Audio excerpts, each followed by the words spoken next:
What is going on, guys? Dave from Wake Up It's Football alongside of Ezra from Idiot Sports Talk, bringing you guys a Thanksgiving edition of the Red Zone Blitz.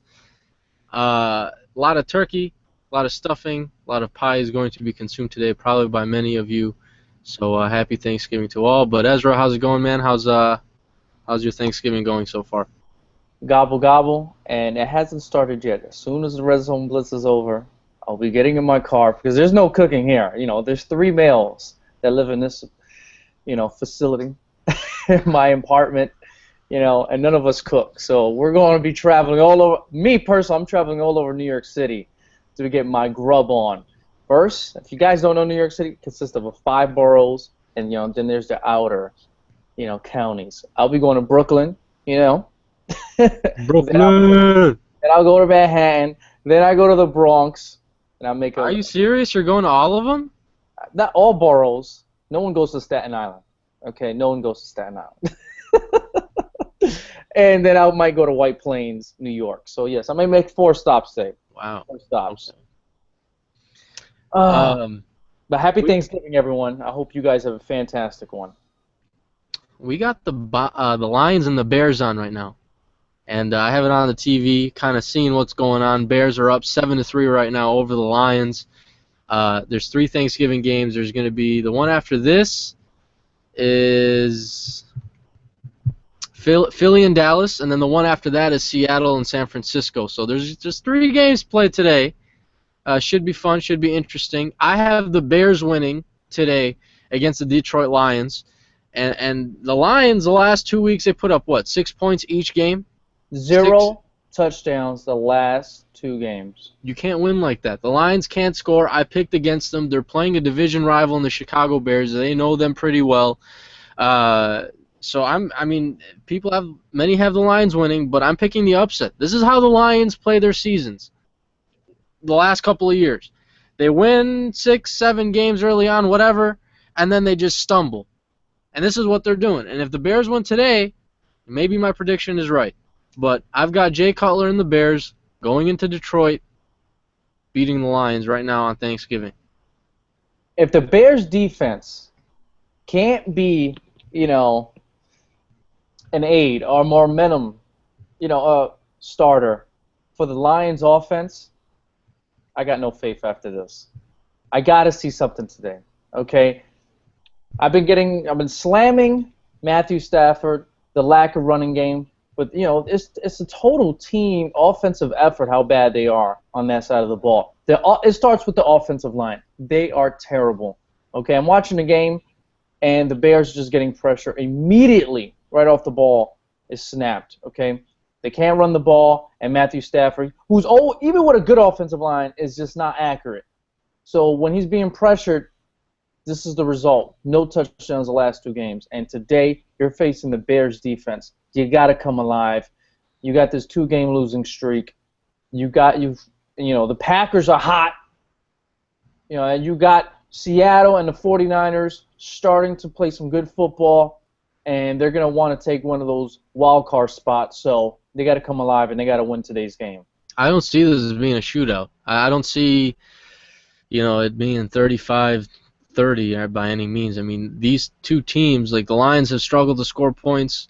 They have a good defense. The Bears have been struggling to score points, and their defense isn't very good. So, I mean, this game could be around like a 23-20 type of game when it's all said and done. Right now, again, 7-3 Chicago over Detroit with 5 minutes left in the first quarter. So we'll keep you posted on that. We're going to get into some topics, being the Packers-Patriots game. Is this a potential Super Bowl, preview? Yeah. RG3 being benched in Washington, probably a top 10, power ranking type thing. So we'll get to all that.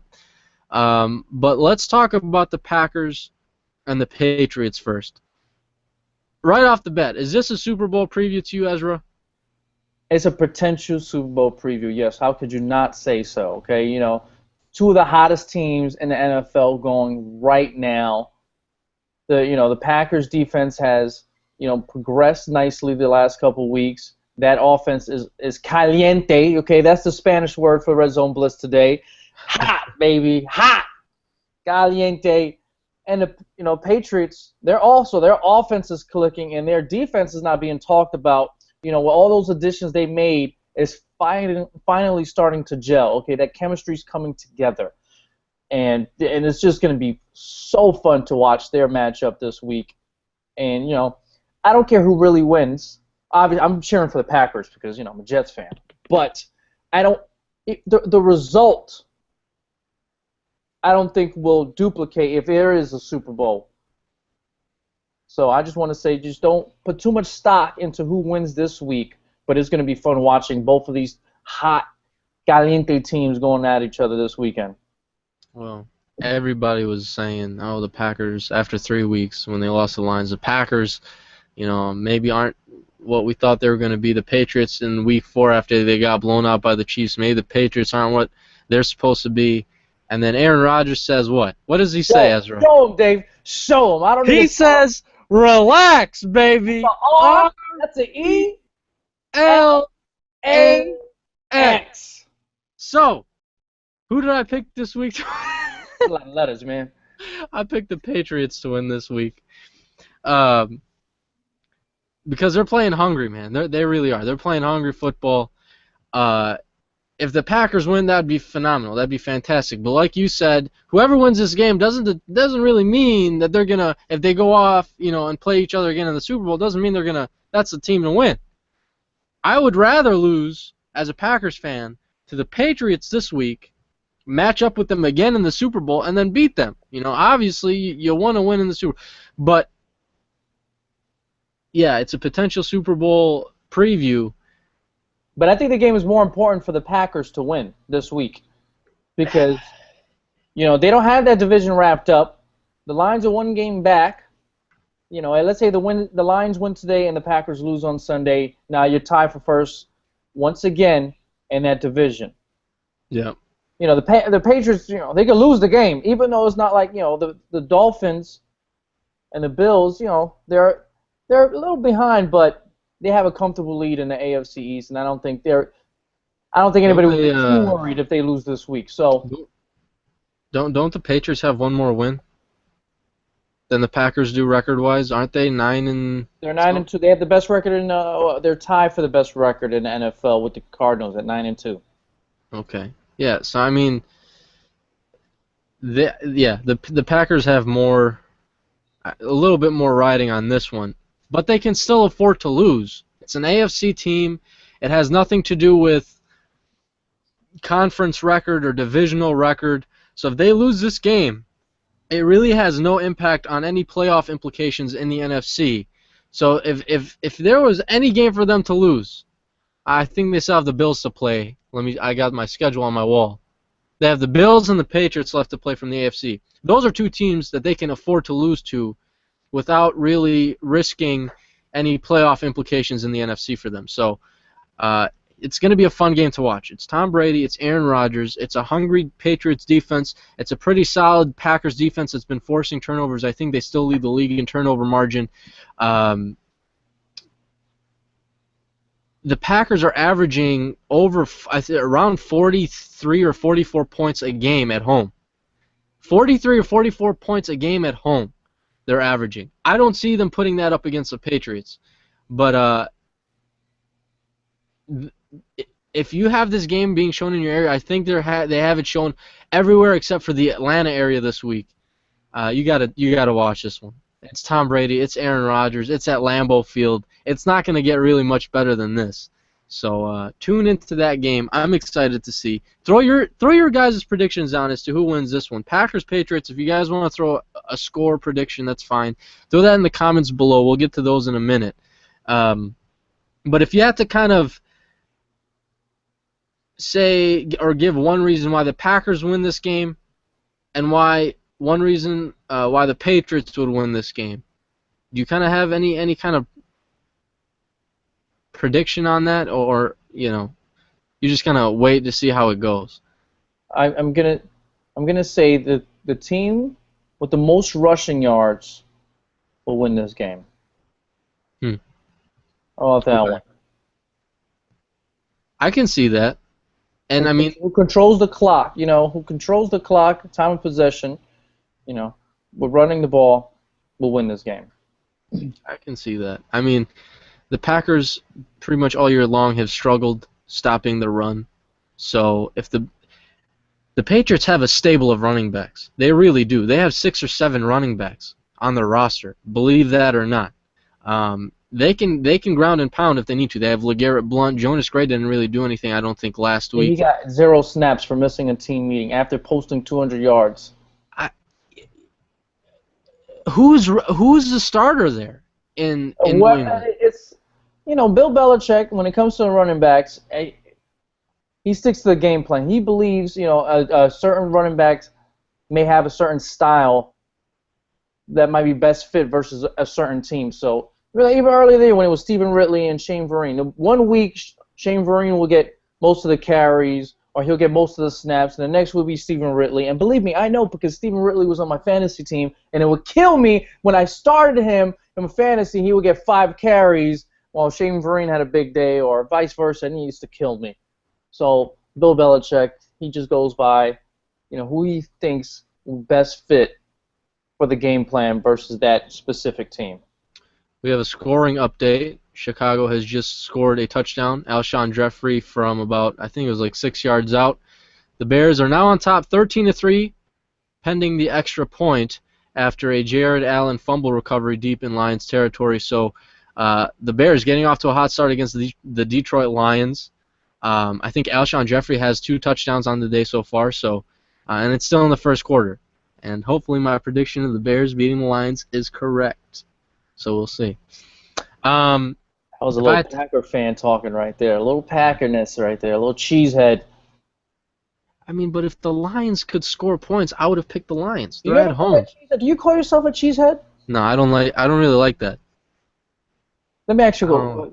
I should have. What the hell does the cheesehead come from? You guys pack cheese? I don't want. Yeah. I think the Packers name the Acme Packing Company. I don't know if they were like meat packers. They were like at a manufacturing. Anyway. You don't even know. It's cool because I don't even know what know. So the state of Wisconsin is obviously known for being the dairy state and the cheese that it produces, and I think it just kind of took off. I don't know where it really originated from, but I don't have a cheesehead. I don't call myself a cheesehead, but Don't worry, I don't say gangrene. That's stupidness, okay? Yeah. I know gangrene is a disease, but I don't know if that's what the Jets mean. I don't know if the Jets want to be that, even though they've been a fungus for years. Damn Jets. Anyway, whatever. Oh, Geno Smith is back as the Jets starter, if you guys care. I don't. I actually do care because, like I said, I told a friend, I love the move because it secures our top 3 pick. So let's go Geno. Let's go Geno. I was going to say, though, back to the Patriots-Packers, if I had to pick an X factor for that game, it's going to be Rob Gronkowski for the Patriots. I think if the Patriots end up winning this game, it's going to be because of him. Also, the Patriots' defense, I was watching some, I forgot who they played last week, but they were playing hungry. They were making sure that they would wrap up, they would play until the whistle, just the physicality that they have, the intensity of their hits, like everything about the way they were playing last week, it just opened my eyes. I'm like, wow, the Packers don't play like this. They haven't played like this since the 2010 season when they won the Super Bowl on defense and they had Charles Woodson. So I think that's one thing the Packers are missing, and I think that's one thing that the Patriots will bring to the table on Sunday. That's why I think the Patriots could win. Rob Gronkowski and their physicality on defense. So that's why I picked them to win this week over the Packers. Do we want to get into some RG3 talk, Ezra? We got to talk about that super duper star, Robert Griffin III. As you guys know, or don't know, Jay Gruden has announced Colt McCoy as the starting quarterback of the Redskins, effective immediately. That means RG3, who is healthy, quote unquote, has been benched in favor of the Browns' reject. What do you think? Is it the beginning of the end? Is it the end of the RG3 era in Washington? Yeah, it's the end. He can't stay healthy. We've said it a million times. He can't stay healthy. How are you going to produce? But it's not health. This time it's not health. He's good. He's good to go. He can run. He can throw. You're right. Yeah, you're right. Yeah. I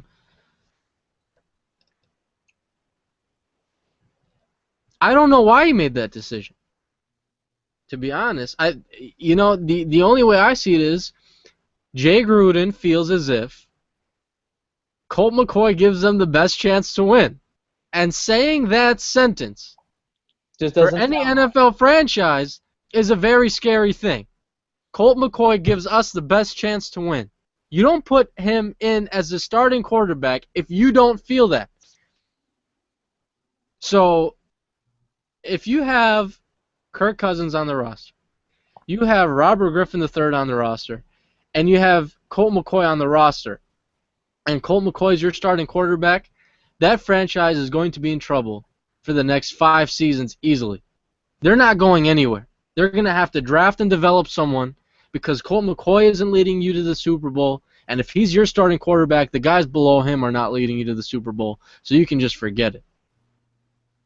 You can forget it. They're going to be finishing last in that division for the next 2 or 3 seasons easily.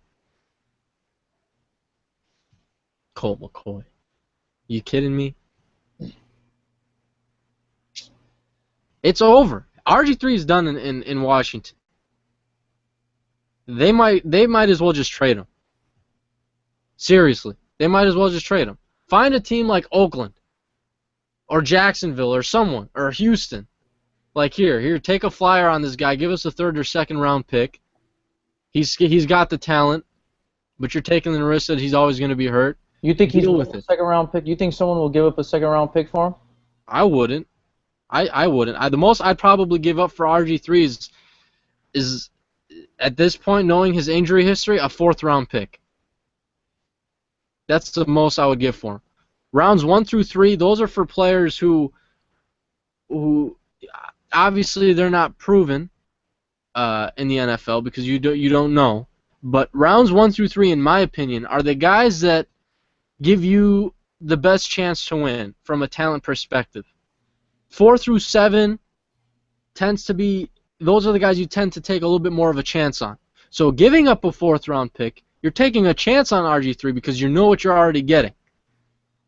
1 through 3, I'm not giving up one for RG3, not a chance. But he's done. He's done. He can't stay on the field. You can't stay on the field. You can't produce. You can't produce. You can't win games. You can't win games. Even you can't when go to he's the on Super the Bowl. field, I've never been. I don't care. I've never been the biggest fan here on the Red Zone Blitz of Robert Griffin III. Okay, maybe he doesn't even deserve his nickname right now. All right. For the month of November, he has 2 touchdowns, 3 interceptions. Okay. What's most alarming is his legs. He's always used his legs to be that weapon. He's got 17 attempts, carries, of running the ball this month for 76 yards for a 4.5 average. That's nice if you're a running back. For a quarterback, no, this is RG3. He's supposed to be a weapon. 2 touchdowns in a whole month. These guys never been a producer. He just doesn't look comfortable in Jay Gruden's offense. It seems like he's never comfortable in any offense, okay? All right? This is his 2nd head coach already, and they're both offensive coaches, and he's just not gelling with them. And you add, like you said, his health issues. And I think Jay Gruden, his first year, and I'm already hearing that he might get fired after this year because, Daniel Snyder has a quick gun. I don't know. Maybe management above Jay Gruden. I always thought Daniel Snyder and the manager was like, you know what, you got to put Robert Griffin on the field. He's our star. He's our franchise. And, You know how they are with names out there in Washington under this regime. But now I think, the losses are mounting. The offense is looking pathetic. Jay Gruden had to take a chance. And I'm not saying it's over just yet.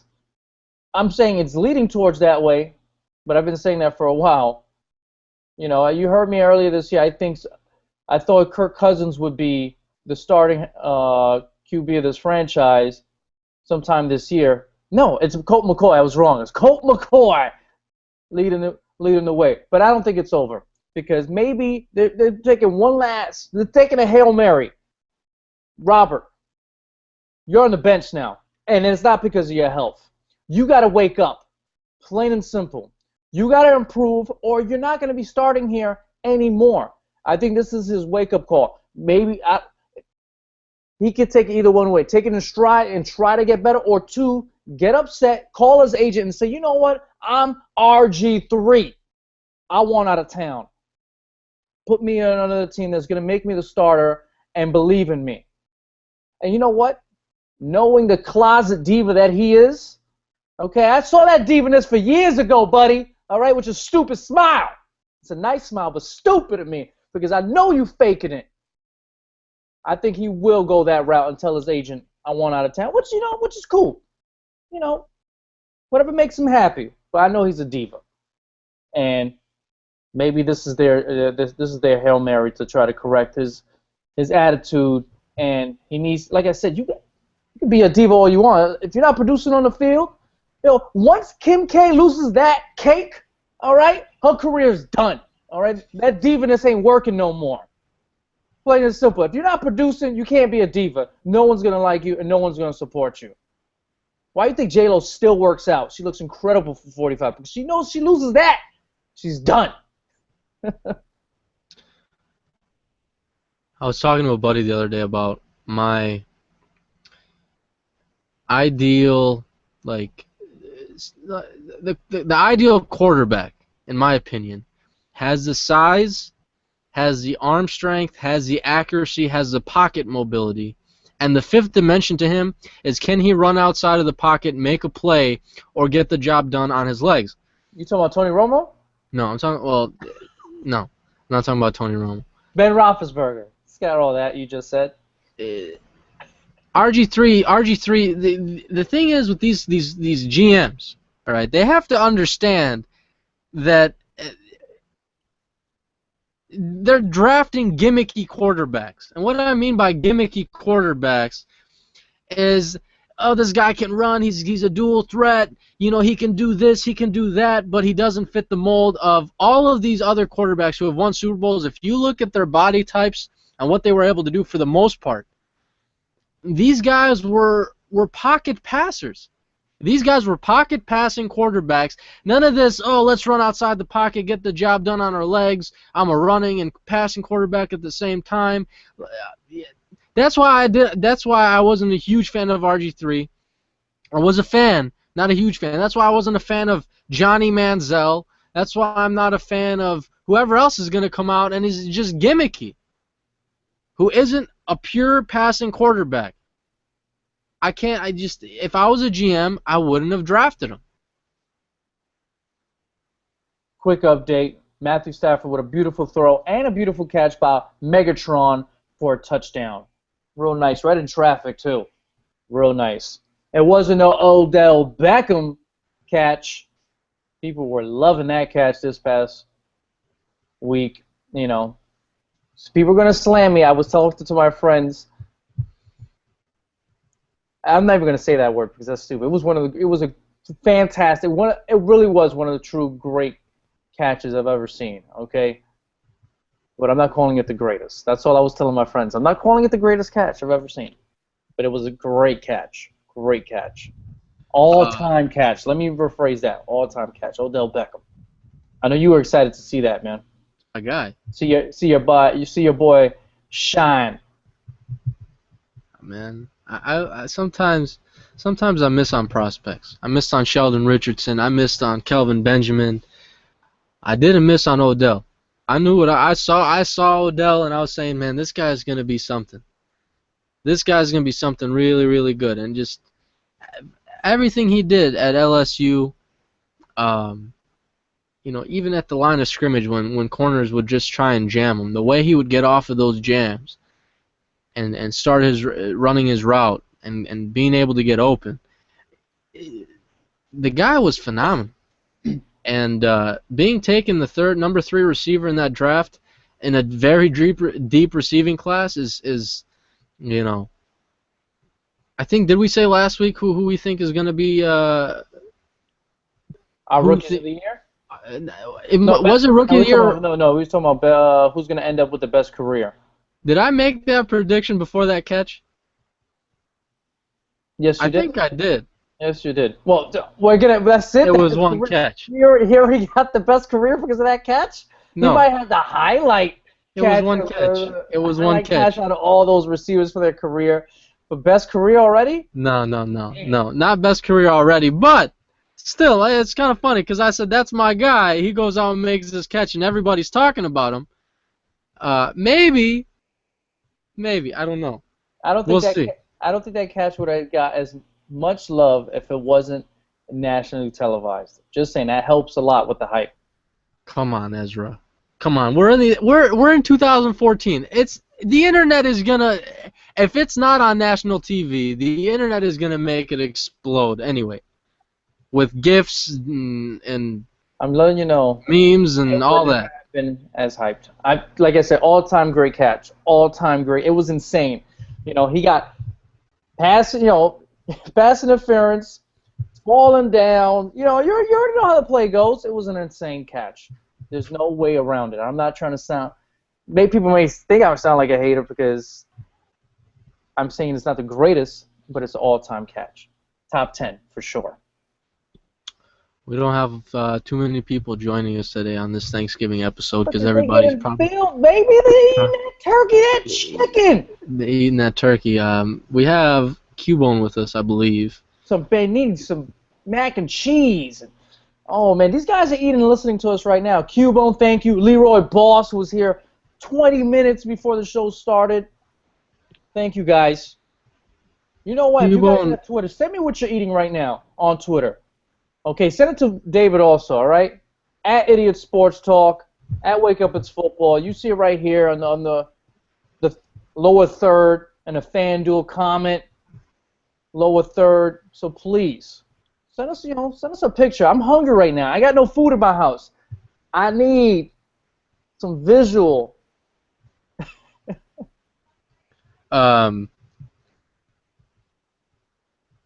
Cubone Football says the Patriots and the Packers game is going to be interesting. Patriots win 27-24 in overtime. That game could be taken overtime. That would make it a little bit more interesting. Well, Leroy's a little happy. He said, bear down. Happy Thanksgiving to everyone. And, thank you. And happy Thanksgiving to all you guys once again. The Bears are actually up right now, 14-10. 12 minutes to go in the second quarter. Should be a fun game, man. Got the turkey hat on. That's a cool turkey hat. So I just saw a fan with a turkey hat. I think we're gonna probably do an hour show today just because it's Thanksgiving. Everybody's gonna, everybody's munching. But go get with their quarterback.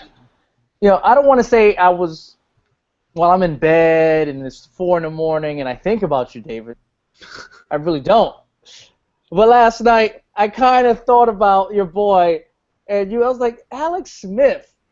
Because I read a stat that was very interesting to me because you love defending this man. Their wide receivers as a whole have 0 touchdowns on the year. Yes, I know that. Week 13, bro. 0 touchdowns for the wide receivers. I bet you Jamal Charles has most of them. Oh my God. Who had him? Did you see who had him? Oh my! You know what that means, right? Jet wide receivers have more touchdowns than Chiefs wide receivers. Wow! Say that again. I said Jet wide receivers have more touchdowns than Chiefs. Chiefs have 0. Wide receiver running backs and tight ends. I don't know. I don't know. No, I know what it. I know exactly what it is. Look, as long as you have a quarterback in your offense who doesn't turn the ball over, manages the game, and you have a solid running back and a defense, I'm fine with it. No. Jamal Charles ain't no solid running back. Okay, he is probably the best running back in the NFL. The PP is done. DeMarco Murray has something to say about that right now. That's great for DeMarco Murray. DeMarco Murray has a fantastic offensive line, has a very good quarterback, and a fantastic wide receiver. Okay, he has people to relieve pressure off of him. Jamal Charles, who has almost a near 6 yards per carry for his career, is the offense of the Chiefs. DeMarco Murray can have a lax game, and the Cowboys can still put up points. Jamal Charles is not being Jamal Charles. Chiefs are in big trouble. So, yes, Jamal Charles, to me, is the best running back in the NFL. DeMarco Murray is having the best season out of all running backs this year, but doesn't mean to me he's the best. The offensive line deserves, So Jamal Charles is the quarterback of that offense. What's the big deal? Yeah. Right? He needs to get a couple QB snaps. Maybe Dwayne Bowe or one of the wide receivers to get it. 0 touchdowns. That's incredible. It's week 13. This is not week 3. Week 13. Wow. I wonder if they could finish the season like that.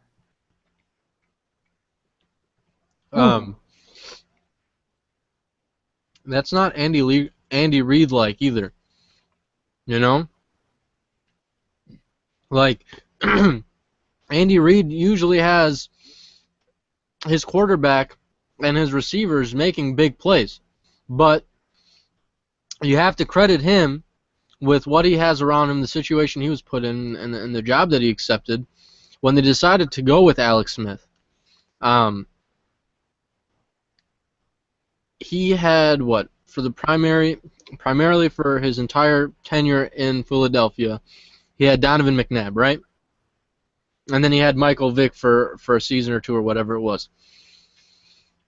For the most part, McNabb was a heck of a better passing quarterback than Alex Smith, and everyone knows that.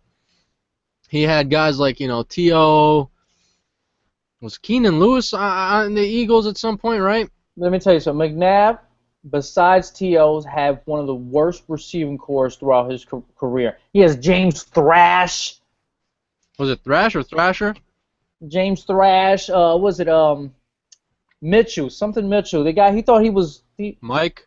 He thought he was Swaggy P with no swag and no and no results on the field.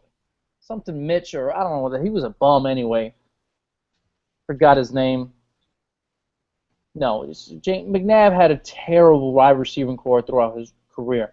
And you got a couple comments in the FanDuel comment box, Dave, you might want to check out.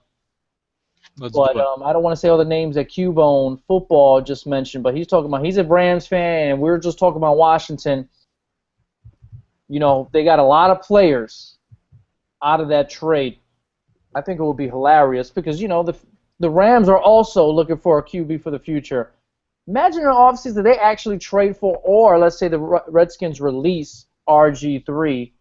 I don't think they will go that extreme by releasing him. Or the Rams trade for RG3? That'd be so Well, that's awesome. the thing. Like, don't forget that the Rams were the ones who traded back with them to acquire RG3 in that draft. Hey, Jeff Fisher has worked with mobile quarterbacks before, and he's had success with mobile quarterbacks before. So that's not that far-fetched that RG3 can end up in St. Louis. Remember, Steve McNair, Vince Young were all under Jeff Fisher. And those guys had success under him. RG3? To St. Louis? Cubone, thank you. That's a little connection right there. It's not like Cubone made that prediction. I don't see his comments. He was just talking about I'm disappointed that RG3 is pretty much done in Washington. I'm a Rams fan. I know what we got, and they gave up to get RG3. just to let you know what we got from the RG3 trade. He's talking about Brockers, Ogletree, Jenkins, Robinson, Stacy. These guys have produced for us in the past, and RG3 can't produce for the Redskins now. We got Austin Blazik. He says, you're describing Marcus Mariota perfectly right now. He has lethal with his arms. Oh, he's talking about the perfect size. You know, you were describing that perfect quarterback a few minutes ago. Mm-hmm. He's saying your boy from Oregon is that man. I gotta watch the tape to make that. A lot of people say he's a product of the system, this and that. I didn't know, David. I didn't know who's going to be the Jets' future quarterback. Is it going to be James Winston? Is it going to be this guy? Because Let me tell you what. Before you continue, you better hope to God it's not Jameis Winston. Hey, let me ask you a question. If it wasn't for his off-the-field issues, would you be saying the same thing?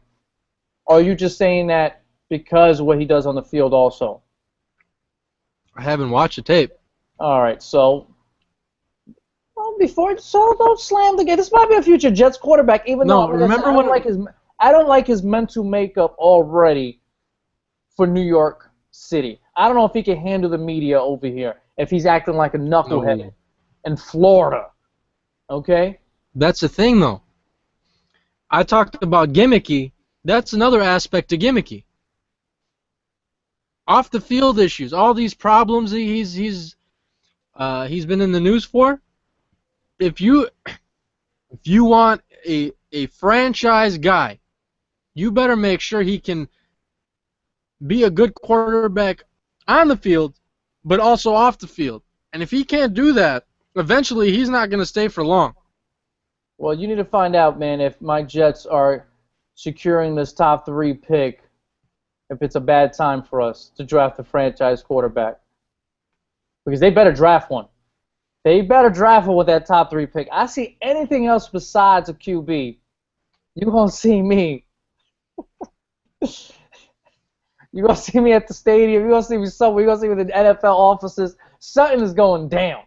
It's gonna be. I better not see a wide receiver, offensive lineman. I better see a top 3 QB drafted. I don't want to, I don't want to hear we traded for RG3, and then my mind will explode. My head would just. That would be disturbing. You're gonna have to check the comments, Ezra, because wait a second, here they are. Here we go. Oh wait, no, it says 9, but I only see 5. I don't understand what the problem is. Here we go. Yeah, I don't see the extra ones. I see 9 also, but I don't see. Come on, YouTube. Cubone says he would rather have his Rams draft Marcus Mariota than have them trade for RG3. And I would agree. I haven't even watched a tape on Mariota. So I think we're gonna have to come up with a solution to this comments, and because a lot of the Red Zone Blitz is listening to you guys, taking your comments, your questions, and incorporating it into the show. So I think we got to figure out a way to correct this. If YouTube doesn't want to correct it for us, we'll have to come up with a solution, David. We may have some suggestions, but we'll talk during the week. But if we're missing the guys in the chat room, we're missing a big part of the show. And this what makes this show a lot of fun, is to, interact and, hear you guys' comments. Because we're all the same, guys. Me, David, you guys in the chat room, we all have our own opinions about the sports world, and especially NFL. We're football guys. We can start using the hashtag Red Zone Blitz on Twitter. I think that'll be a little much. I think I got some ideas, man. I think we're gonna work something out, man. Well, we're getting 831 Lil V asks, what about the Niners and the Sea Chickens? Obviously, he's a Niners fan.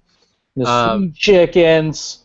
So he's asking, what's good with this matchup? Because they play tonight on the West Coast, in San Francisco. I picked the Niners for this one. I think the Niners will win at home. The Seahawks struggle on the road. I don't think that this team is what they were last season. I don't think they're gonna run through. I mean, they're starting to pick some games up here. They're starting to catch some steam. I think both the teams are. But since the game is being played at home for the Niners, that's who I'm going to go with. Very low-scoring game. I'm going to say 17-13 Niners over the Seahawks in this one. And a lot of people are saying Kaepernick might not have a productive game. I'm not a fan of Kaepernick, but he might do some damage today. Speaking about Kaepernick, what's going? Come on, Vernon Davis? Yeah, yeah, I know. He hasn't produced at all. I don't, I'm not even putting it on Vernon Davis. I'm putting that more on Kaepernick. Like, what's going on here, bro? How do you not get it to your best offensive weapon? Vernon Davis, I think he has what? Really, Vernon being the best offensive weapon? Yeah, he is their best offensive weapon. To me, he's better than. I'd rather have Vernon Davis than Michael Crabtree, Stevie Johnson, Anquan Bolden. Anquan Bolden is their most consistent guy. I tell you that. I love Anquan Bolden. I always said if you put Hines Ward in the NFL, I think you need to put Anquan Bolden in the NFL.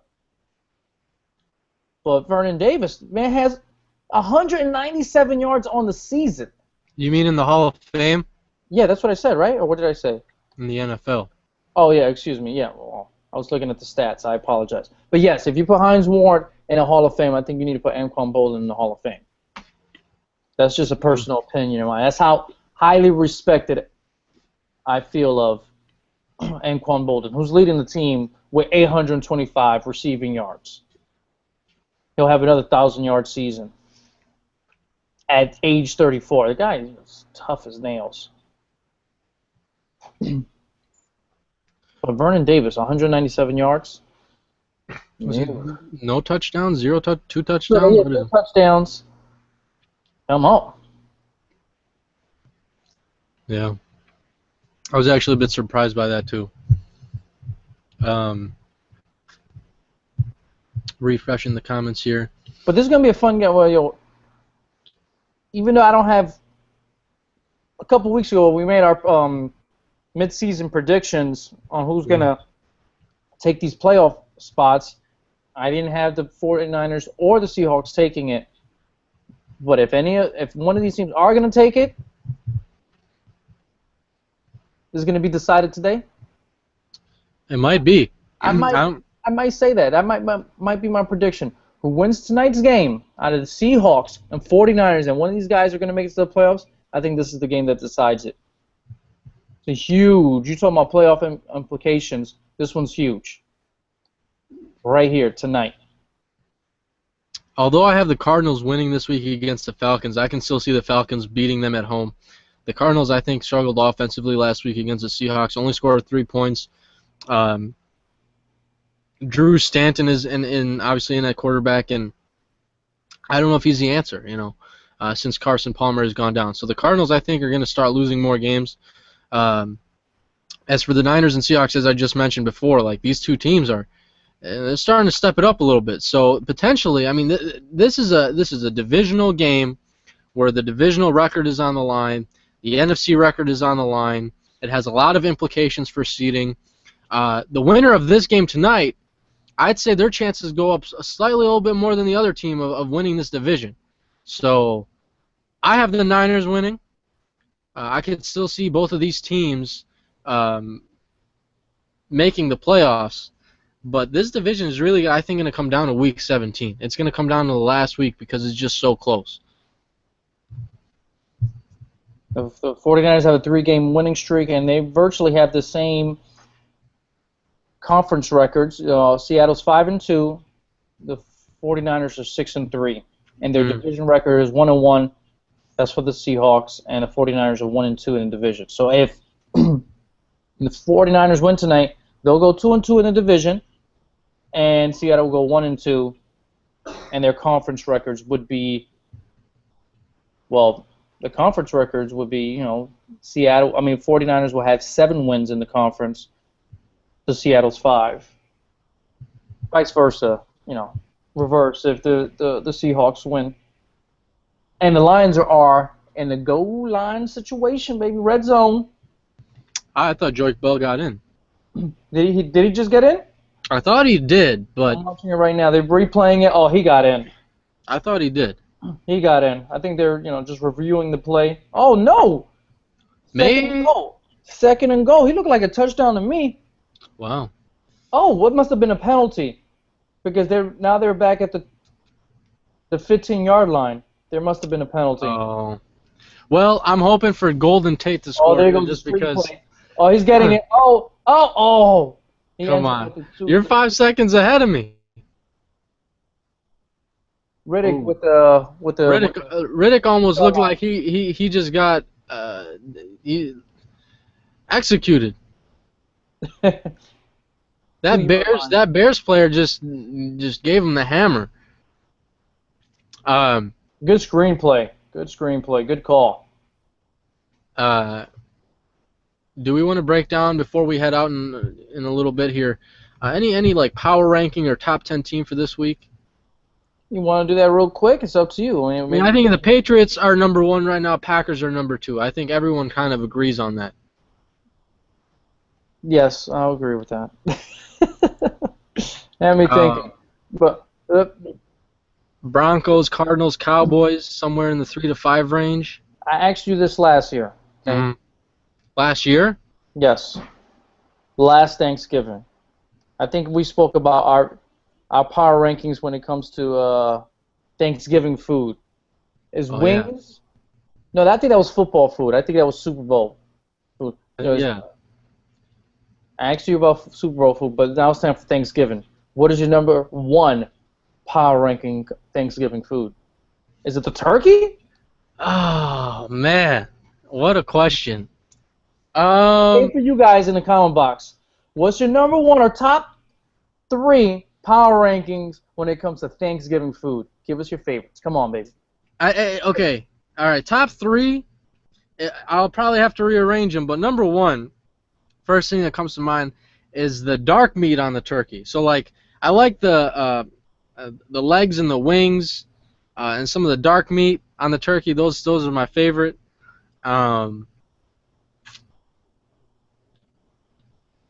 Cheesy potatoes. I don't know if everyone has cheesy potatoes or not on Thanksgiving, but cheesy potatoes are really good. Potatoes. You never had cheesy potatoes? I know potato skins. Potato and the. No. Cheese inside of it. That's delicious. Potato skins. Okay. God, I like green bean casserole, but I don't know if that's a top 3. And then there's stuffing and sweet potatoes. Man, I don't know, Ezra. That's tough. That's a hard one. I like everything. Well, I don't. Sorry. Okay. Number 3, I don't know what number 3 would be, but number 2 would be lasagna. On Thanksgiving? Yeah. Lasagna on Thanksgiving? Yeah, lasagna is fantastic on Thanksgiving. I love lasagna. Okay. Yeah. Oh, we're just talking about traditional, Because you can have lasagna any time of the year, right? Well, can't you have any of this stuff any time of the year? I know you could, but I mean, when are you gonna go cook a 20-pound turkey or whatever it is? I don't care. Well, turkey's not in my top 3. Okay, all right. Turkey's too dry for me. Okay. I eat turkey. I enjoy turkey. I'll munch it down today. Yum yum yum. But in my top 3, sorry, it's just too dry for me. Nope. Okay. So, lasagna's number 2. Number 1, which I have plenty of times throughout the year, but it's still number 1 on Thanksgiving for me. And it's not even my favorite. It's called pernil, which is roast pork. Spanish style roast pork. That's my number 1 on Thanksgiving. I'll be eating a whole lot of that today. Interesting. With a glass of coquito. I'm getting very Hispanic today, and if you know anybody that knows me personally, especially my Hispanic friends.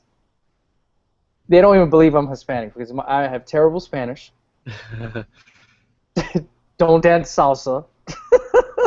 I don't give you the moves. I don't give you this. Yeah. And I'm getting very Hispanic today. The guys in the comment box, you got Nick Ray saying ham over turkey. James Ornelas says he loves the stuffing. He also agrees with you that turkeys are super dry. Oh, there we go. He says, okay, I enjoy stuffing. Turkeys are super dry. Surrounding it with stuffing makes it awesome. Then you get your cranberries on it. Nick says Ezra speaks the truth about turkey being dry. That's what I'm talking about, baby. Yes. Hey, that's why. But notice what I said. I said wings and legs on the turkey, the dark meat. That's some more parts of the turkey that have moisture in them. Because like the breasts and all that stuff, that's where it starts getting dry, and I don't like it. I agree with you. I'm not a huge fan because it's too dry. So you gotta go for legs and wings and the dark. If anyone asks you what part of the turkey you want, just say dark meat. Whoever's cutting it up, I'm sure they know what they're doing.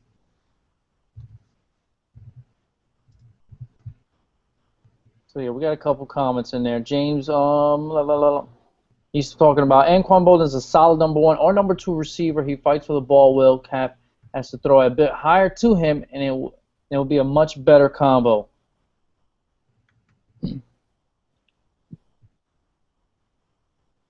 It said, if anything, the Rams draft Winston. Fisher has drafted players with off-the-field issues before. Jenkins are good examples. Let me see. Wait, the Rams. What are the Rams' record? Are they even a? Their record is not that bad if they have a top 5 pick, right? They're 4-7. I don't know if that's a top 4-7. Yeah, I don't think that's a top 5 pick. You got the Oakland Raiders, Jacksonville Jaguars, Tennessee Titans, Jets, Buccaneers. Then you got Buccaneers. Then you have the Giants right now, Redskins. So that's 7 teams ahead of the Rams in the draft, and they're in a 1, 2, 3. No, they're in a 3-way tie for that 8th pick because they have the same record as the Minnesota Vikings and I just saw somebody else. Shucks. Oh wait, they're also in the tie. It's funny. I'm looking at the bottom, all the standings, right? Saying they have the same record. Guess who I forgot has the same record as the Rams at 4-7. The tied for first place, Atlanta Falcons and Saints. Yeah. And I didn't notice that. Yep. I have both of those teams losing this week. That's incredible. That's incredible. That's bad, man. That's really bad. You might have a team in the playoffs with double-digit losses. You think so? 6-10. You win a division with six wins. Hey, that might be all they need for the South down there. They don't know what's going on. We've seen 7-9 before. We spoke about this last week. 6-10. Oh, that sounds so nasty. Division champions at 6-10. And I bet you if it's the Saints, they win their first game because it'll be at home. You know what? The Atlanta Falcons, they're 4-0 in the division. All their wins have come within the division. Hey, that's good for them. That's how you're gonna win it. That's very good for them. They just need 2 more to wrap up the whole division. That's crazy. But yes, it very well could be. And their schedule's not easy coming up. They face the Cardinals. They face the Steelers. And then they face the Packers. So the Atlanta Falcons, they got some trouble the next 3 weeks. After they end the season facing the Saints and the Panthers. Which, like I said, they're already 4-0 within the division, so they might end the year 6-10, realistically. Now let me look at the next team, the Saints, how they're, who had a chance this past week. They faced the Steelers, then they faced Carolina, Chicago, Atlanta, and Buccaneers. So I think this schedule is a little, easier. This road is a little easier for the Saints than the Falcons. Yeah, but as long as they're tied, I think the Falcons win this division. Oh, that's true. But with that offense, you would think that big game. There's going to be a huge game versus the Atlanta Falcons, Week 16. But I think they could beat the Bears because they faced the Steelers, Panthers, Bears, Atlanta Falcons, Buccaneers. I think they could beat the Bears, and Week 17 Buccaneers, that should be a cakewalk. Should be. But then again, if Mike Evans goes out of control, you never know. Let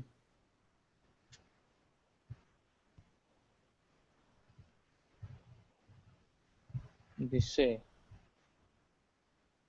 I'm trying to find some of these comments, but we got a couple minutes left on the Red Zone Blitz, the Thanksgiving edition. For those who have tuned in, appreciate it, guys. I know everyone's spending time with their friends and family and eating lots of food today. So spending time with us. Thank you, guys. I can't see none of these comments. Can't see none of these comments. Thanks, YouTube. Appreciate it. I spent Thanksgiving with my guys, and YouTube won't let me. Since the last comment was 16 minutes ago, which is Basuda. That's not true. The Bears right now, actually the Lions right now, on top of the Bears, 17-14 with 2 minutes left in the second quarter. So the game's about to be at halftime right now in Detroit. Really, really hope the Bears win this game as a Packers fan. Really hope the Bears win this game. I really hope the Lions take this game because I made this prediction. Lions can't freaking score, and they're finally scoring. They got 2 touchdowns. They haven't had that in a couple games. Defense, gets that momentum going. Hopefully, it keeps going. And I see what the Lions will be targeting in their draft. Offensive lineman, offensive lineman, offensive lineman. They will be revamping that offensive line. Okay? That's what we'll be. And probably a defensive tackle if Sue doesn't, they don't resign Sue. So I have a comment from Nick Ray via Facebook. Says the NFC South could be really bad, or is it that they played the AFC North this year and that division is just really good? So are more of the NFC South's losses coming from the AFC North than anything else? Because we said the AFC North is the toughest division to play in this year, and everyone says the NFC South is the worst division to play in this year. Could it have something to do with that? I think it has a little something to do with it, but I am, putting most of the blame, plain and simple, in the NFC South. You're an NFL franchise. You're a division as a whole. Come on, you're getting it's an embarrassment. Okay, it's an embarrassment. I think that's I put the blame on the South.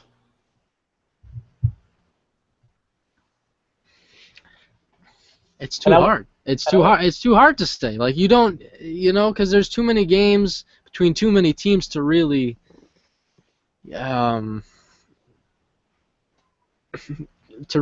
an assessment. Dude, right? I think this has got to be the first time in NFL history. I think Adam Schentler tweeted this out. This late in the season, I think this is the first time in NFL history that 4 teams in a division, all of them have been they're all 3 games over 500. And week 13. Like, I know this division is good. Like I said, this division was going to be the most competitive. I won't say this division is the best. I mean, like, these teams are like powerhouses. That's why I said before the year, this is going to be the most competitive because it was, I said that we both agree the Bengals were the most complete team, but we didn't see any powerhouses in this division. So they shouldn't be destroying the South like that. And this division, dude, the Bengals are 7-3-1. That's the reason that tie has got them to first place. And the rest of the teams, Ravens, Browns, and Steelers, are 7-4. That's incredible.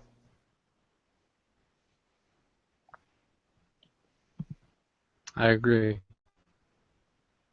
I just didn't expect the South to be that bad. I think it has to do more with the South than the North, the AFC North. It has more to do with the NFC South. But you gotta love this AFC race, man. You gotta love this AFC race. It's just so fun because then you got the AFC West. The NFC West or the AFC West? AFC West. You got 3 teams over 500. You got the Broncos, Chiefs, Chargers. Okay. AFC East. You got the Dolphins and Bills at 6-5.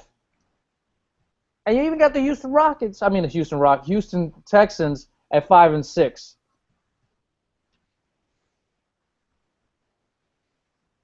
There are a lot of interesting races that have yet to be determined. I think I'm looking forward to seeing what happens in the NFC West, maybe the most. The NFC West and the AFC North, between those two divisions. It's going to be a lot of whoever does the tiebreakers in the NFL. You're putting in overtime the end of this year for the AFC. You're going to have to go down to, I don't even know what the tiebreakers are after a certain point. I don't know if it's how many points you give up or you score or something like that. It gets a little crazy after like 2-3 tiebreakers. And I think that's what's going to happen in the AFC this year. They're going to have to go down these tiebreakers. I think we're going to call it a show here on the Red Zone Blitz for Thanksgiving. The Lions are rallying, or not even rallying. I shouldn't say rallying. That's a bad word. The Lions are marching down the field against the Bears with beautiful. 35 seconds left in the 30 seconds left in the second quarter, trying to score more points before halftime. So if you guys are watching that game, that's what's going on right now. I'm Dave from Wake Up It's Football. Check me out on Twitter, Facebook, as you see the usernames and links and all that jazz down there. Ezra, you see his stuff at Idiots Sports Talk. Thank you for everyone who tuned in on Thanksgiving. We know you guys are spending time with family and friends.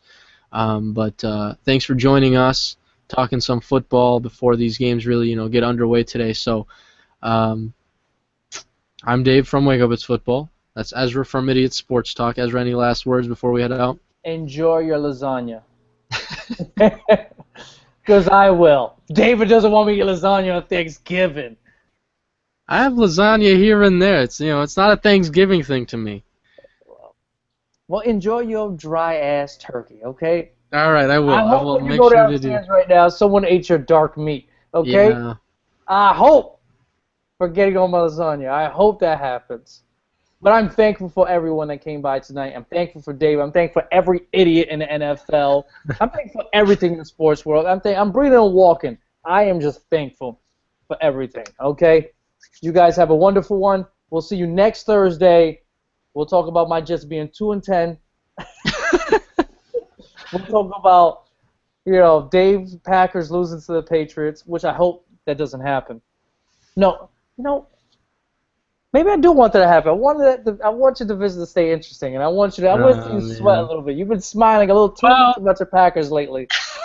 The Lions just scored with Calvin Johnson here at the end of the second quarter. You gotta love the Bears' defense. You gotta love it. You gotta love it. It's garbage. Look, they haven't scored a touchdown in 2 weeks. They got 3 in the first half versus the Bears. So I think you might be wrong. It might be a shootout today. 30-something is leading that way right now. It is, unfortunately. But anyway, we're gonna head out.